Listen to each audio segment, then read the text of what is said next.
live yet. We're live. We are live, Jamie. We are live.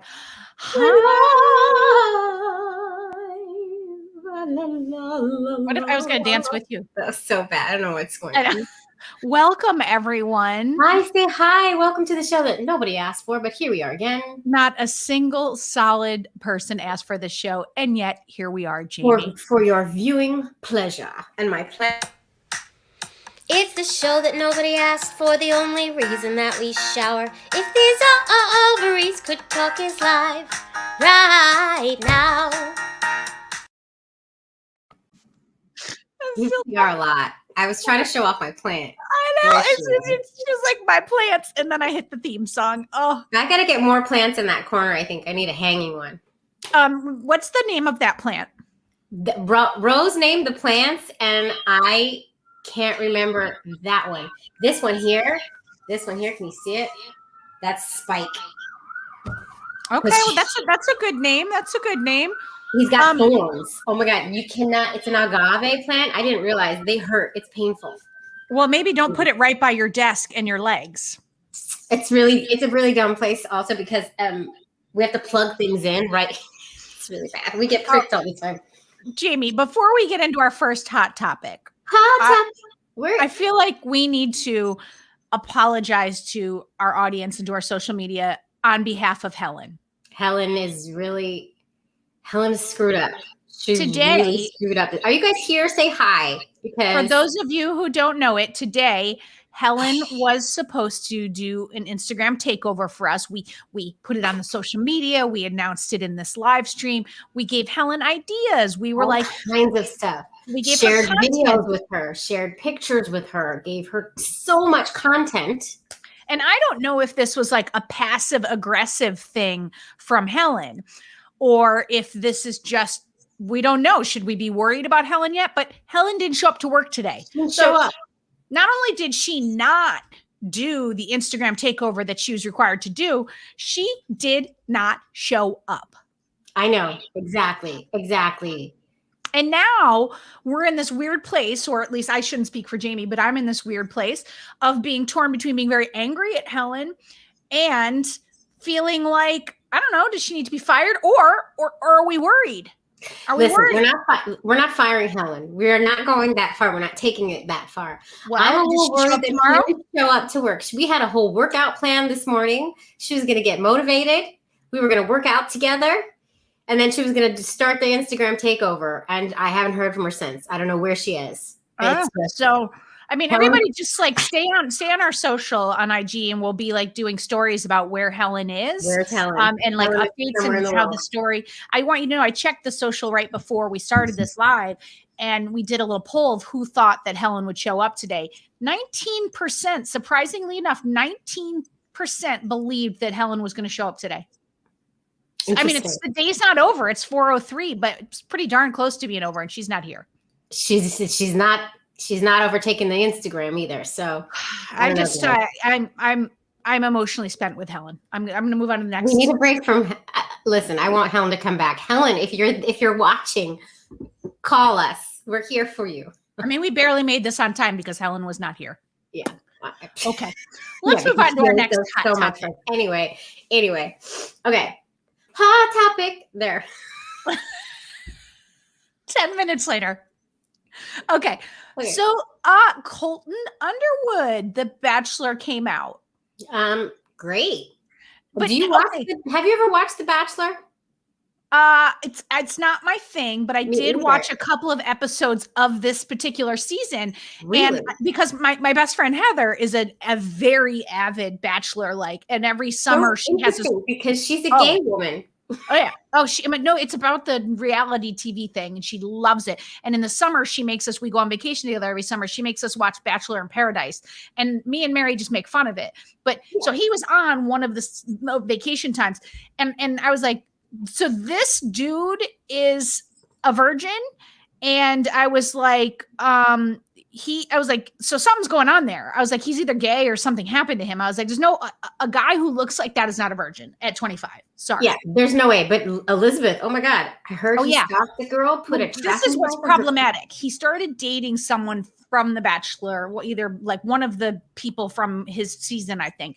And he sort of apologized with his Robin interview on ABC this morning. He kind of was like, because of where I was in my life, I was wrecking other people's lives, basically. Yeah, that part's a little. But wait, this is all a very long-winded way. I had a question for our community, so please pipe in on this. I wrote the copy for this, and I said something along the lines of, Colton Underwood comes out and we weren't surprised. And then I went in on Twitter, and all kinds of people were saying that you should not be saying that. Not to me, because I didn't say it on Twitter, but just like, because other people were saying the same thing. Like, you shouldn't know. Everyone was like, it's not shocking. He seemed kind of gay. And they were like, that promotes bad stereotypes. And I was just like, do you think it does to say that? I think putting it out on the social media, I think, is like a step too far. Like, if we were to say it to get between the two of us, oh yeah, I knew he was gay. No, but what's the bad part about saying we weren't surprised? It promotes that stereotype. Yeah, I agree. Stereotypes often exist for a reason. Yeah, but we don't want to promote, especially when it comes to our community. We don't want to be putting stuff out there that could look bad for folks in our community. I don't know. If somebody else pipe in. I'd like to hear other people's bringing this conversation on me. I didn't even know we were going here. This is real talk, Jamie. This is juicy. I think I agree. Like, you don't want to put that stuff out there. Well, that's only if it's a negative thing. I don't think it's negative to say I thought he was gay. That's the part that to me is like, I'm just saying I thought he was gay. Full stop. I didn't say it was bad. Donna Lee, that's a good point. Saying it before someone comes out is not cool. Yeah, agreed. But once they come out, it's okay to be like, yeah, duh. I guess, like, because when Jodie Foster came out, everybody was like, duh. But again, like, I don't know. I still would be like, I thought she was gay. Like, it's just like, it's gaydar. Or is that now? Is that now? Okay. And then Amy's saying, I also heard what people said was that it may make closeted folks feel uncomfortable coming out. Fair enough. I mean, I'm open to being talked out of this point of view. I don't know. I haven't had enough time to marinate on this. Right, well, we can double back on this. We'll take more comments as they come in. Yeah, I don't really know. But we can double back on this as people bring in. I think I would err on the side of not saying something like that out on the social. Okay. All right. But I don't have my mind completely wrapped around why at this point. It feels like it could be construed as something that's mean. Right. Well, I think that there's anyone who's saying that, I think they're saying, let me take this off because we're not there yet, but I think they're saying that we're saying it like it's a bad thing. But I'm just saying it like, I think you look like I'm from upstate New York. I don't know. I don't know. Maybe I need to think that through a little bit. I don't know. I guess we got to think about it. Yeah, we're thinking about it. While we're thinking about it, Jamie, I heard you had a change in the schooling in your house. Topics. We just found out my daughter's school is going to 100% 5 days a week for all children. Thank you. Yes. That is amazing. Oh, Jim Edwards is here. His coming out after his football career is understandable. Why did he go on The Bachelor knowing he was gay? He said he regrets it, Jim Edwards. And by the way, when you're talking about Jim Edwards, you can only say Jim Edwards. You can't just say Jim. He's Jim Edwards. Yeah, I get it. Okay, Jim Edwards. Thank you, Jim Edwards. Amy said, Jamie. Err on the side of caution. Thank you for spelling my name right. I see you. I see you. Okay. Amy. All right. We're back on 5 days. Okay. So my question to you about that is this. Originally, you said that they were going to do certain grades, but your grade was excluded. Did the 3-foot CDC guidance change that for you? Yes. However, those other grades have been going full time for the past however many weeks it's been. So now they're finally going to include the second and third graders and the kindergartners. And are they just are they spacing it out? Are they still keeping like some people at home, or do you have to be? Is there still like a remote only option? I think there's still some. Are you yawning on our live stream? I don't know what just happened. I think there are still some who are. That echo is happening, and it's making me crazy. I think there are still some who are still going to go remote. I don't know all the details, but we're going full time, baby. When does that start? I'm so jealous. April 26th, which is my cousin's birthday, which is a very special day for me. It's a big day. So our school is like dug in. We're 2 days hybrid option and then remote. And there's all the parents are losing their mind, and they started a petition about going 5 days. And then they sent out, they want the 5-day option. And right now they're my school is acting like for the rest of this school year, which PS in New York City, the last day of school is June 28th. Like we have so much more. We have 2.5 months left to go. And they're saying, no, it's not going to be more than hybrid for the whole rest of the year. And I'm like, okay, 85% of the staff has been vaccinated. And they're saying it's an issue about lunches and where the kids will sit. And I'm just like, what? They sit at their desks. Exactly. I don't understand. You have room for them in the classroom, so they stay right there. I don't understand. This is what I'm saying. This is what I'm saying. I know. Yeah, I don't know. I'm not pleased about it. I can't wait for my child to be back in school 5 days a week. Oh, I mean, on the one hand, it would be harder because like right now my son walks to a pod like a block away, but because it's like, it would be some 8 a.m. drop off on the subway and there's no busing or anything like that. And it would be at 2 o'clock. There's no after school. So it would be like a middle of the day pickup, but I still want it for him. Yeah. Yeah. What does Freya have to say? Just saying, you can come to Germany. They open the schools, even though vaccination levels are still low and numbers are rising. Oh, wait, wow. when did Freya get to Germany? Or is that a different Freya than was on the podcast? I'm not sure, but Germany, that's amazing. But I hope you guys are all safe, and I hope you get that vaccination soon. There's been a lot of drama with the vaccination in the EU. Well, and here too with the J&J. Well, now the J&J business. Yeah. Oh my gosh. So much drama. All right. So I are other people getting 5 days a week? It's just like, is it just my school? Is that just my luck? Yeah. Well, you got a charter school. They can do whatever they want. I mean, yes, you take the good, you got to take the bad too. Yeah. You take the good, you take the bad, you take them both, and there you have the facts of life. I feel like some of our audience probably doesn't know that song, which makes me sad on the inside. But anyway. I doubt safety. Yeah. Mm-hmm. Excuse me. So Jamie, let's talk punishments versus incentives. Where are you landing on that lately in this conversation? Well, because, my daughter actually sees a therapist now because she recently got a diagnosis for some stuff. It's not terrible, just she got a diagnosis. And so she sees a therapist, and that therapist worked very closely with us, with Anne and I, before she even met with Rose, to develop a system. So our system it's kind of like a points system. So she works to earn points. If she does such and such and such and such, she earns points. And the way she gets her points is she gets these little fuzz balls, and we put them into her jar.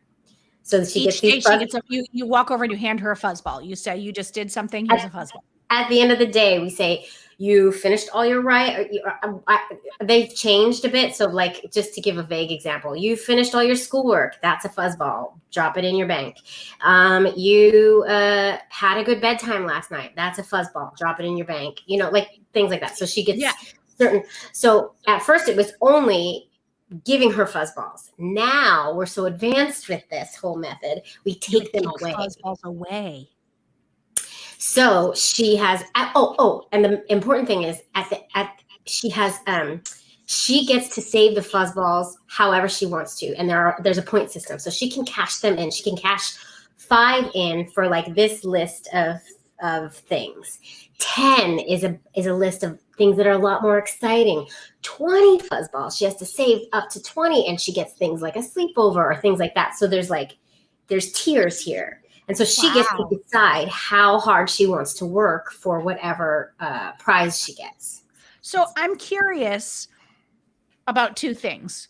One, about the workload that requires from you. And 2, how it's working. Like, have you noticed a difference in behavior? It definitely works. And it definitely is a workload for us. For sure. Yeah. And we have gotten way too relaxed about it and forgotten about the points for like a couple days, and then been like, wait, we got to go through your points. And then like I get lazy and I'm like, I'm going to take a point away. I'm going to take a point away. That's a point. And then I forget to take the point. So like, What kind of behavior would you take a point away for? We have house rules now too that are written on the wall. Hands and feet to ourselves. Some other things. So if she and her brother don't keep their hands and feet to themselves, point gets taken away. And you're doing the house balls for him as well as her. No, he's not ready for it yet. He just gets the TV turned off if the TV happens to be on, and that sends him into a tizzy of all tizzies. I'm still trying to figure out how to deal with punishments for my 3-year-old, because that's a whole nother thing. Yeah. And he needs them because he can be a little turd. But my daughter, we do. The system does work, but it requires a lot of diligence, and it's a lot of work for sure. Yeah, I mean, I'm asking because we've started. I mean, I feel like I've been we started with like the 1, 2, 3 method, like when especially around like where you're talking about with Orion, and everything was like 1, and 3, what meant I was going to take the thing that they cared the most about. And we had this little box that lived on top of the fridge, and it would go up into like this little jail, and they would get it back after a period of time. We'd be like, okay, this is going to go to, and that was really successful. And that did a lot for us. But like, as they've gotten older, it just kind of everything became like an elevation of that. It became like, okay, well, listen, if you're not behaving, you're not going to have gaming. Or if you're not behaving, you're not going to have screens. Or, the other day I said to Maxine, I'm like, okay, well then maybe you're not calling your friends tonight. And she was like, what? Cause like now she's almost 12. And so she says things to me like, Mom, I'm on the phone. And I'm like, are you kidding me? God. But anyway, but my point is like, I've been thinking lately that our system that we're using has become very like punishment oriented. Like everything is about, if you don't do this, I'm taking this. And so recently I've started trying to be like, okay, we need to build in a positive reward side to it. So I've been trying to do but I'm making all this up. I don't have a therapist who's telling me to do it. I want to back you up. Okay. This is what the therapist worked with us on. She said, we need to work on a positive reward scheme before we even think about punishments. We need to talk up the positive things first. We spent 2 months just finding the things that would be positive in our household and the things that we wanted to lift up in their behavior, and then honing in on those, and then creating a system around the positive behavior we want to see more of. Well, I need you to ask your therapist on behalf of me, because I don't want to go to the therapist, but I want you to do it for me. My whole thing is like, I grew up in a time when it was just like your parents were like, I said, do it. And like, if you didn't do it, like you were going to, I don't know, like maybe you were hit. Maybe you were like, I mean, like if I lied, I got my mouth washed out with soap. Like, I mean, it's like we had belt, we had, ping pong paddles. Like, I mean, it was like, it's not like it was like horrific, but that was the way it was. And it was very much like there was a line and you did it or else. And there's a part of me that feels like I'm being like a pussy if I'm just like, I don't know, I'm going to work with you about where you should be, because like there's a part of me that's like, I'm your parent and you should respect me. And I said so. Like, yeah. But I know, but I also get that like, then it turns into, I'm this voice that's just like, you know what I mean? That's why this system is working great, because it is kind of like you get the rewards, but you also, there's a consequence if you screw up. There's always a consequence. And this therapist also was like, because we were having a hard time with her bedtime. She comes out a lot. And she was like, no, you have to be firm. Like, she cannot come out more than 2 times, or that's it. She is not getting the point, and you have to be really firm. Yeah. And so she was all about firmness and but establishing what the rules are with everyone, so that we all know and we're all on the same page what we expect. And so if they do something that that they know is bad behavior or is not expected in our house, that's a consequence. And it's not like you have to be mean. It's just, that's it. You lost a point. Well, that's also the big thing too. And other people, please comment about how you handle punishments and incentives in your house if you want to share it. But that's another thing too, that's a slippery slope, I'm going to give you one more. I'm going to give you one more. It's like, that is such a, like, we always start off saying, we're not going to nag you. These are your nighttime routines. And then we do well for a few weeks of not nagging, being like, okay, you didn't get the reward, and now this is the consequence. Cause I don't call it a punishment. It's a consequence. It's like actions have consequences. But sometimes the consequence is more of a pain in the butt for me. And so I want to give them another chance because I don't want to deal with you without screens. Yeah. Well, that's why you got to come up. I don't know. I like this point system because I don't have to take her screen away. I take away a point, which means in the long run, it's going to screw with whatever aspect she was saving up for that she wants so bad. It's usually a sleepover. And so it works in that respect, but you do have to. We started doing it with chores. Like I said, okay, I'm tired of nagging you with chores. So we just said this week, we were like, all right, now it's going to be like, here's the median allowance, here's the maximum, and here's the minimum. And so now it's like, depending if you're kind of like going through it, you're doing it because I told you to, that you get the median. If you're not doing it, you either get none or you get, thanks, Don. You either get none or you get maybe a minimum. But the maximum, like the extra, is because you generated it on your own. So we're trying that with that. Yeah. Yeah. I mean, my biggest takeaway from working with this therapist was coming up with an actual system, and also getting on the same page and letting the whole household know these are the things we care about in this house. Yeah. These are the ground rules. So if you do any of the things on this list, if you don't adhere to these rules on this list, that's automatically a consequence. We have to hold firm with that, because these are our goals as a family and how we behave in the world and how we show up in the world. And you think you'll be able to age this system up? I don't know. I can't. You're going too far with that now, Robin. I don't know. I'm taking it one day at a time. We just got to fuzzballs. It's COVID times. Incentives are easier when they are younger, much harder as they get older. Donna Lee, I'm assuming that means that you have older kids. What incentives would you be able to use as they're older? I mean, to me, it's like I said, I said to my daughter nearing 12, I was like, okay, well, maybe you're not going to get to see your friend. That's the negative. But the incentive would be you could have a little more screen time or a little more. But yeah, I don't know when screen time is not such a big thing, I don't want the incentives to be food based, because I don't want to set up like a foods rewards thing. But it's hard. But special time with moms. They don't want special time. They're like, anymore. They're done with that. Yeah, I don't know. We'll take some time away screen, but really like the rules in the house, we'll give it a try. Oh, good. Yeah, you should. Give it a try. The rules, the house rules, we have them on a piece of paper in the living room. And so if they don't do one of them, I say, hands and feet to yourselves. That's a point. Yeah, incentives to give more independence, freedoms. That's interesting that you should mention that, Donna Lee, because you're moving right into like what our next hot topic is. Donna Lee, hot topic. Because it's my computer just did a weird thing. Like one of the things I said to my daughter, I was like, if you can't take if I come into your room and I'm finding food from 3 weeks ago in weird places that are going to give us roaches, how can I give you keys to the apartment?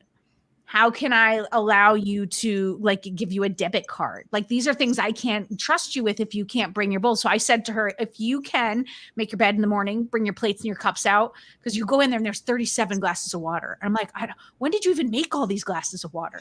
But I'm like, why aren't you drinking them? I know, what is that? And so she has started like, hold on. She has started. I guess dehydrated. She has started like making her bed every morning and bringing her stuff out, because I think she really wants those keys and she wants to. That's an interesting thing. That is good. And then also Amy has a point. Sleepovers might be a reward that would age with them as well.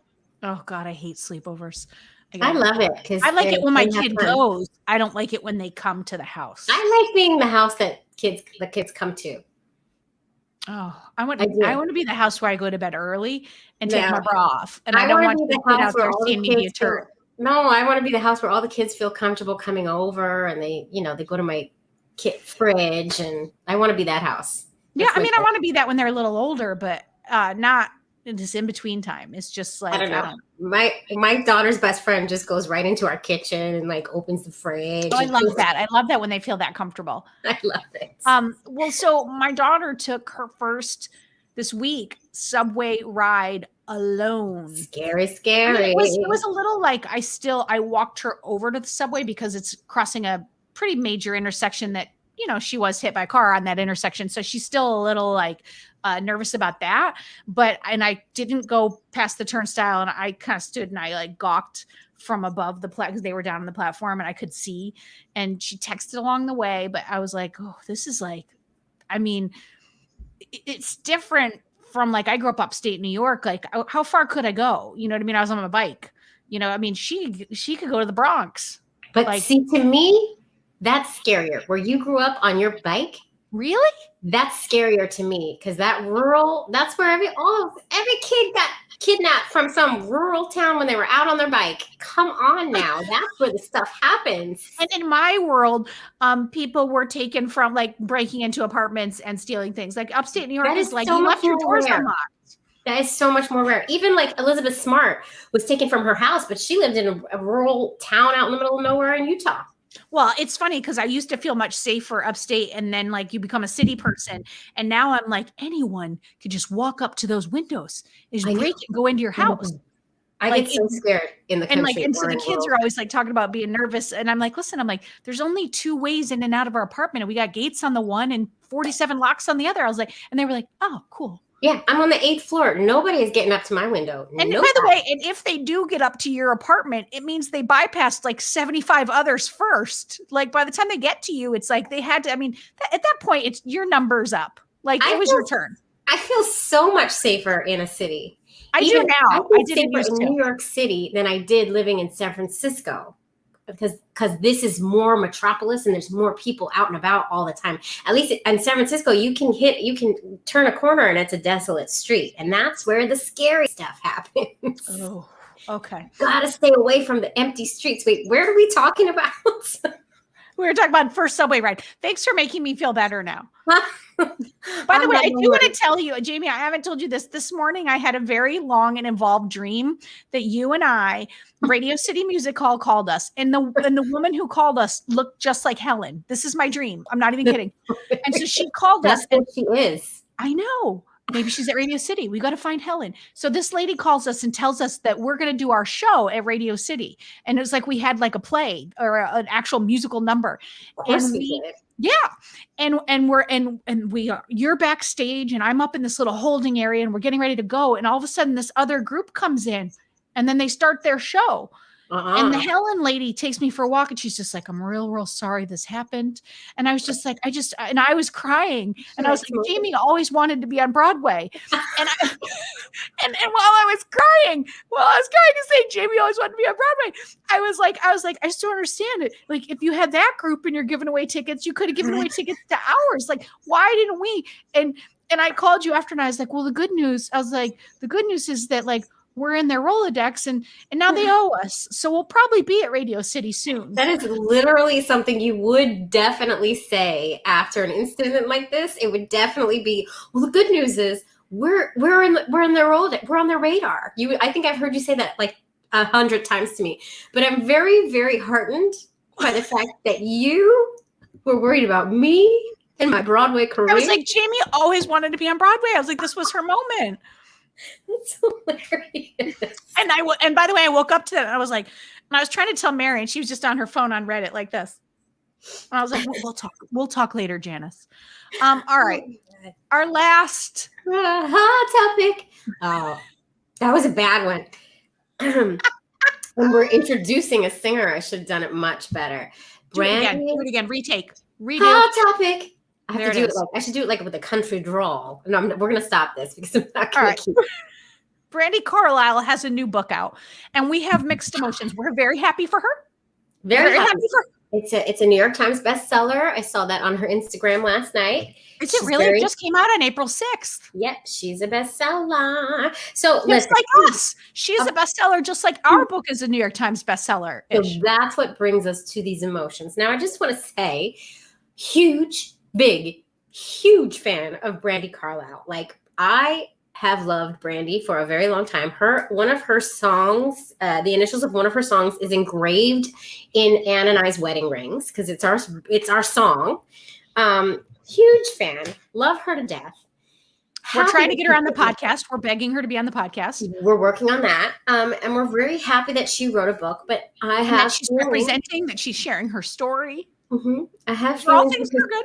Because we also wrote a book and it focuses on LGBTQ families. And it's not a New York Times bestseller. It's not even close to a New York Times bestseller, which is fine. It's fine. We weren't expecting it to be. But there's already a book, Brandi. The good news at Brandi is we're on your radar. Yeah. And her Rolodex. And some Helen lady is going to tell us that she wants to be on our podcast. Maybe that's what's going to happen. And then she'll read our book and be like, oh my God, somebody did write this book. Because in an interview, she said, when making LGBTQ families, this is what triggered this. She said in an interview, there's no book on how we do this, how we go about making our families. And I was literally like, yes, there is. I wrote it. It's my book. It's funny. What she meant was there's no book by famous people, but right. But I mean, whatever. Oh, Brandi, listen, if and when Brandi comes on our podcast, we're gonna be like, Brandi, there was a book. No, we're not. We're gonna be like, no, we're not. We're just gonna be like this. Oh my God. I love Brandi Carlisle so much. She's the best. Speaking of the best, and speaking of our book and it not being a New York Times bestseller, help us get there. Review that book. You should do that. Yeah. You should be like, I read this before I read Brandi's book. Hey guys, the new Brandi Carlisle book came out, but before that was this book. Yeah, put that in there. Ovaries to talk. The things we've learned about making LGBTQ. Geez. And our publisher's on the call. He said new ad campaign. There's already a book. That's it. That's our new ad campaign. All around Pride. Oh my God. It's happening. Donnelly, if we have Helen send her a copy, first of all, we have to locate Helen. We have to find her. We got to pull her out of whatever bar she's in. And then do you think she can make her way to the post office? You know what? I'm thinking maybe she hit rock bottom and she's trying to better herself and she just took some time. Maybe she's at a facility. Maybe. I don't think she needed a facility. She wasn't that far gone. She's been staying with me, Jamie. I think there's a lot of secret drinking. I'm just saying. But we've taken it too far. Listen, if you know of, I'm looking right to the camera for this. If you know of Helen's whereabouts, please send us a message or post a social thing and tag us at Ovaries Talk. Let us know. We're very worried about her. In all seriousness, we're worried about Helen. Yeah, don't take a picture though. Don't take a picture. No, don't take pictures of old people. We'll feel bad about that. No, yeah. Just tell us where you might have spotted her. I have a feeling it's going to be like some rodeo somewhere. I don't know. And then when you're done with that, rate and review our book and on Amazon, Goodreads, all those places. And I feel like, Jamie, I feel like this was a very chill Ovaries Talking Live. Well, you know what it is we've had guests for like the last you're not used to talking to each other. We had like a ton of I know. At one point I forgot we were on a show and I was like, that's bad. Stay focused, Robin. Oh my God. Wait, one bit of news right before this. This is also why Jamie and I are so chatty. We did an interview right before this. It's going to be coming out in a few weeks. Just a little bit of a teaser. We booked and talked to Terrell and Jarius of Instagram fame and YouTube and they are every bit as delightful as you would hope. They were so wonderful and it's a fantastic interview. And they even gave us some, in the middle of it, they were about to share something. They said, ooh, this has never been shared before. Exclusive. And I was like, that's trained media people right there that they, in the middle of a podcast, they were exclusive here. Exclusive. Yeah. So we got some exclusives coming at you. With Terrell and Jarius. So good. Yeah. And this was, and as always, Jamie, this lifted my day up. Just such a delight. Such a delight. We're not together this time, but I think we need to be together again at some point. It's a rainy day. It's a rainy day here in New York. And I don't have pants on yet. I mean, I have pants on. They're shorts, but I'm saying I don't have like real pants on. And I did that one day, but that was the only day since then. I'm going to go back. Blouse and jeans. I have put makeup on 3 days this week. Look at you. I know. Wow. I did too, but it was because I had to. So that's fine. Well, me too, obviously. Why else would I put it on?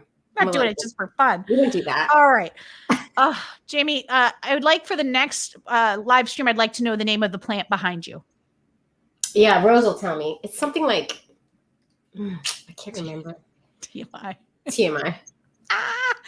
They're shorts. I have pants on. All right. On that note, you know what I didn't tell you, Robin? You know what I didn't tell you? I'm trying to say goodbye, Jamie. Go ahead. You know how you think I'm always making things up? I literally have plantar fasciitis in my heel. I have a problem on my foot. I just started physical therapy today. They did this cupping on my calves, which was very painful. And now I have like all kinds of bruising all over my calves. I don't know why I felt the need to say, I thought that was just going to come up organically in conversation. And it was a funny thing, but now it's weird that I'm bringing it up. Because a listener said too much information and you decided then you should start talking about your plantar fasciitis. I have plantar fasciitis, guys. Anybody else ever suffer from that? It's not fun. And I like to run anyway.